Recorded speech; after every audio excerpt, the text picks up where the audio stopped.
Microsoft has won. They're going to be able to buy Activision Blizzard for $69 billion. This deal has been cooking for over a year now, but there's been a bunch of legal roadblocks. Can you buy a company that big? Is this a monopoly? These are actual questions that had to be argued in court. And now the first of the final findings have just been submitted, and it sounds like it's definitely getting approved. They've won. Team PlayStation, for all their pushback, for all their complaints, it looks like Sony is taking an L that they really didn't want to take. But let's discuss this.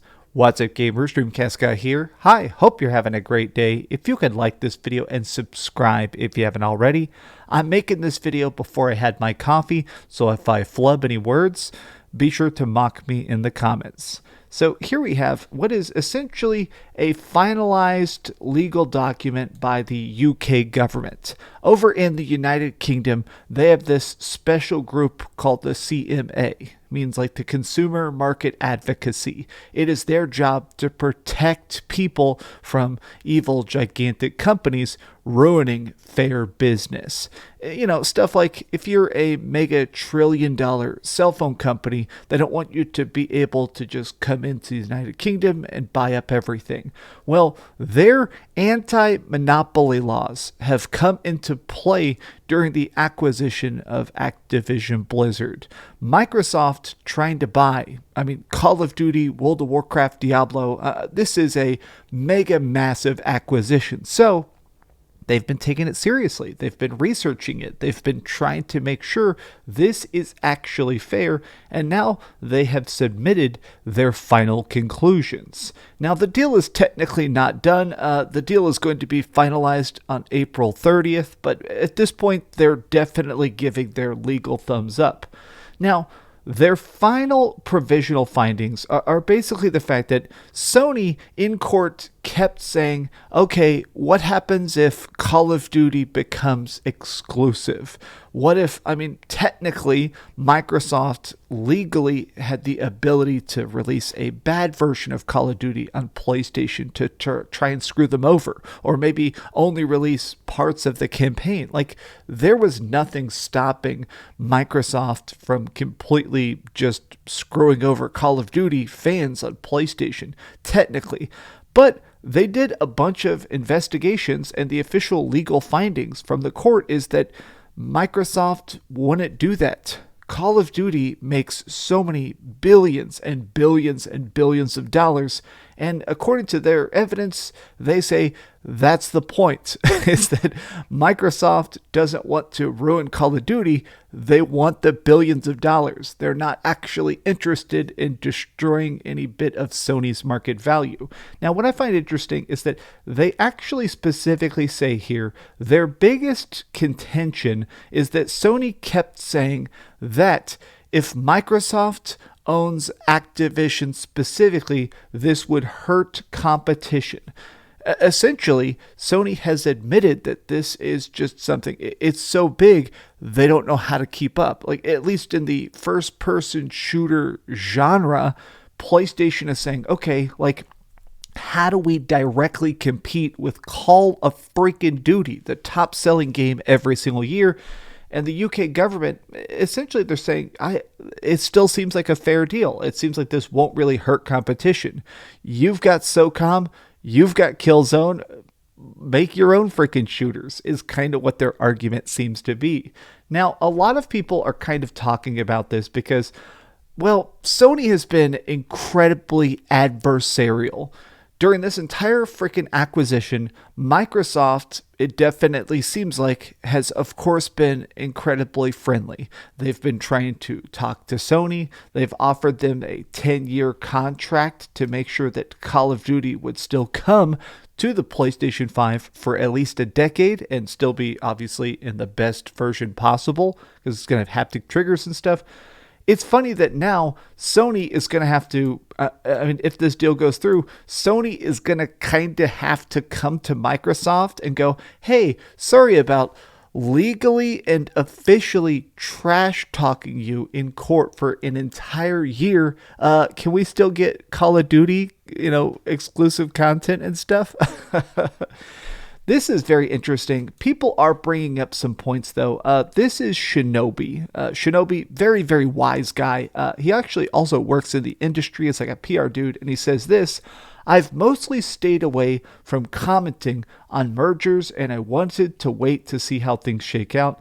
But with the Microsoft Activision deal likely passing, I'm curious what the future of the industry looks like. With the largest publishers being able to be bought, I think the floodgates will now open. Now, real quick, I want to pause and say, he does bring up a very valid point here. Up until now, there has been this sort of gentleman's agreement. It's not something that's ever been tested or held up in court, but essentially, companies have refrained from buying the mega big stuff. Even if you did have $1 trillion in the bank, like to make the most ridiculous example, Sony is not getting bought by Microsoft. Nintendo isn't trying to buy up Tencent, even though these companies have so many billions of dollars. Now, again, that's the most ridiculous example. But basically, now what's happening is that this is basically showing that now all bets are off. There's actually an ant on my monitor. I'm going to squish him real quick. Okay, there we go.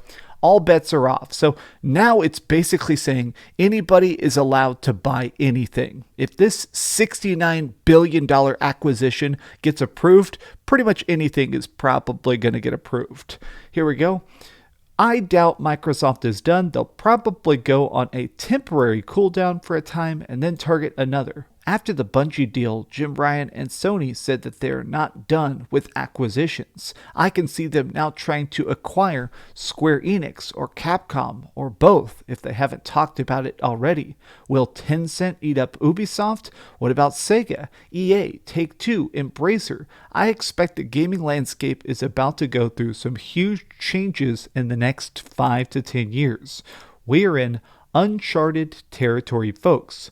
For what it's worth, the amount of trouble that Microsoft went through for this acquisition, the scrutiny is sparked. I don't see them going for another mega publisher again, like EA or Take-Two. They will probably buy individual studios like CD Projekt Red, IO Interactive, or Remedy. I think this is kind of where I am still sitting at. I own all consoles. I play all consoles. I just spent 40 hours this week playing Resident Evil 4 Remake on my Xbox Series X. I play my MMOs and a lot of my big exclusives on my freaking PlayStation 5. I think my concerns are still what happens in 10 years. I'm becoming a bit of an old man, so I have definitely seen the rise and fall of companies. I've seen the 90s console wars. I've watched a lot of company trash talk.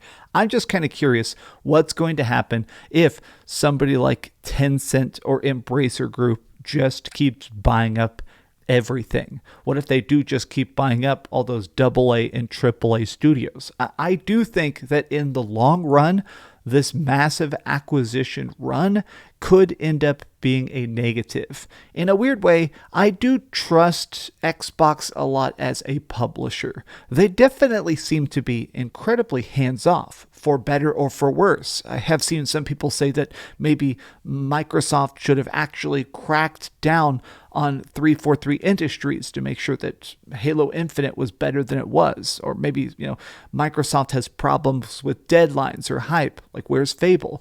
But I think that's also kind of a positive. Honestly, if Microsoft is being hands-off, if they're buying studios that are making good games and then just funding them to safely do what they were already doing, let's see how that turns out. I'm definitely open-minded to this, but we'll see how it all turns out. I mean, I'll probably still be making videos in 10 years, just with a lot less hair. Thank you so much for watching, gamers. If you enjoyed this video, give it a big old thumbs up, share with your friends, and subscribe if you haven't already. And please keep dreaming. All right, I'm going to go eat breakfast. And oh, yeah, this Activision lady, this is like this major corporate CEO companies. She basically was like, They have finally defeated Sony's campaign to protect its dominance by blocking our merger. They can't overcome the facts, and Microsoft has already presented an effective and enforceable remedies. We know this deal will benefit competition, innovative, and consumers. Xbox dudes completely love this lady because she trash talks Sony all day long, and it's pretty funny. She's also leaked some statements of Jim Ryan being a real big jerk. Maybe another word that's much more harsh than jerk. Being a bitch. Thanks so much for watching that video. If you want to see something else, you can always click this link to see what I put up last, or, subscribe and see what's coming up next. Also, I promise that whatever I do, it'll try not to suck.